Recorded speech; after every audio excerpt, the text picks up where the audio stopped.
Hi, I'm Abby, and I am slowly telling my 9/11 story after my husband was at a trade show in the World Trade Center on 9/11.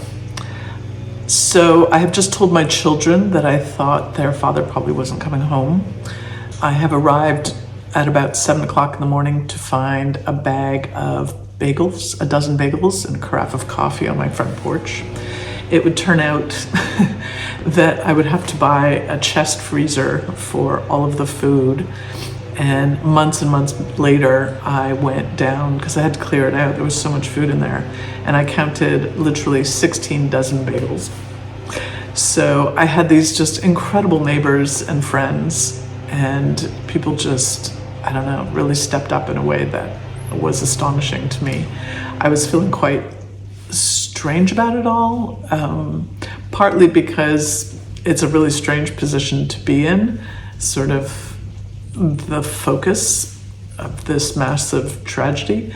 But it was also strange because I still felt like a Canadian living in an American world. And so suddenly there were flags and there was all this sort of outpouring of, I guess, what you would call American spirit. and it was for this Canadian who was quite shy, and it was very overwhelming, to say the least.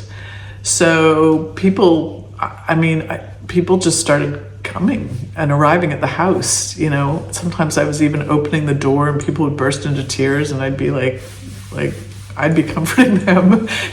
It was just a very strange and surreal kind of time. So I remember being really, really hung up and focused to almost an obsessive degree about my husband's truck. So I knew that he had driven his truck, but what I didn't know is there were two ways from Montclair, New Jersey. There were two ways to get into New York, and I didn't know if he had taken the train or taken the bus.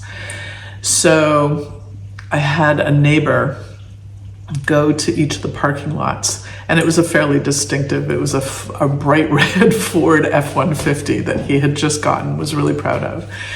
And unfortunately, I knew that he had the key with him, so we were going to be missing a key. And there was this bizarre coincidence that happened. So for some reason, 2 weeks before, we had been vacationing in Quebec and staying at my grandparents' cottage. And for some reason, he had left his second key for the Ford F-150 there. And so I had asked my mom to mail it to us. And just a couple of days before 9/11, I had gotten it. But when I opened the envelope, the key had flown out and fallen behind a radiator. And I hadn't done anything to go and retrieve it because, I don't know, I got distracted. So, and it was going to mean like moving this big kind of cage of the radiator. Anyway, so that morning, like I was digging around, like lifting the cage off the radiator and trying to find this key. And I grabbed the key, and she had sent me this old-fashioned key that was the key to the cottage. Like, it had no bearing on a car key whatsoever. And I was furious, like just about to lose my shit. Because now I had no way, like I couldn't send my neighbor to go look for the car. So my neighbor, unbeknownst to me, he called the dealership, the Ford dealership, and explained what had happened. And I don't know how they did this, but the Ford dealership, they went to the parking lot. I guess, I can't even remember which one it was. I can't remember if it was at the train parking lot or the bus parking lot. But the Ford dealership went and they towed the truck back to the dealership, and then they made a new set of keys for it.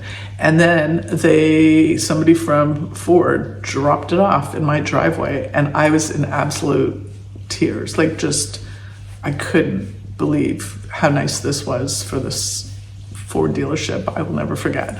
I do remember that day was really, really focused on getting the truck back. And then I was also talking to my family, but because of the chaos of the situation, we didn't, borders were closed. There was no flights, and my family, I guess, was trying to figure out ways to get to me. Part of my family was in Toronto, well, actually in Port Hope, which is about 60 miles east of Toronto. My mother was actually still at the cottage where we had just been vacationing. So my brother was also in Montreal. He was going to school there at the time. So they all wound up driving and crossing the border. I do remember, I have this really distinct memory of my father parking and walking out to greet him on the lawn of our house, and he is not an emotional man, and he just came and gave me this big hug, and that was really that's a really powerful memory. And he came obviously with my stepmother, and my mother-in-law, Aaron's mother, drove with him because she also lives in Port Hope. My mom and my brother drove down as well. So I kind of suddenly had this house full of people, and it was surreal for me to have all of my parents in one house together. That was something that really hadn't happened since Aaron and I had gotten married, and I was, under normal circumstances, would have been just freaking out about it. But because I was in this really bizarre emotional state where, I guess in shock, you just sort of detach. It was almost like I was just detached from myself. And it was almost like I was watching this whole scene going on around me, but not really participating, just sort of going, wow, that's unusual. Like, sort of like, that would have freaked you out before all of this. Like, that would have been bizarre. You would have just been losing your mind. It was very strange. And then again, incredible neighbors and friends. My family just all billeted out. It's sort of up and down the street to different friends and neighbors. Like, they were all just taken in. And then every day somebody would call, because that green list was on my kitchen cabinets where people were signing up to make lunches and dinners. And so people would call saying, how many people am I cooking for today? And I remember actually saying sometimes 10 people. Like, there were just people. Friends of Aaron's came. There was one of his friends who was in a wheelchair. He and his wife came from Atlanta, Georgia. They came with their 2 dogs, so now the dogs are like running around barking, going crazy, and the kids are running in and out, and Olivia's running next door. Like, it was absolute kind of chaos, and it never once occurred to me to just go, stop, like, everybody out, I need quiet. It was just, I just kind of went along with it because it seemed like what you did. It was just like all these people, and obviously having my family there was really supportive, and it was lovely, but it was a lot. I do remember it took about 2 weeks. I finally realized I hadn't left the house, and so the woman whose husband was in the wheelchair, she accompanied me. I put Carter in the stroller, and I had Olivia, and then I was walking Harley the dog, and we were walking to the park, and we got to the park, to the entrance of the park, and Harley, who's a big golden retriever, big fluffy thing, she just sat down. Like, there was no way she was going into the park whatsoever.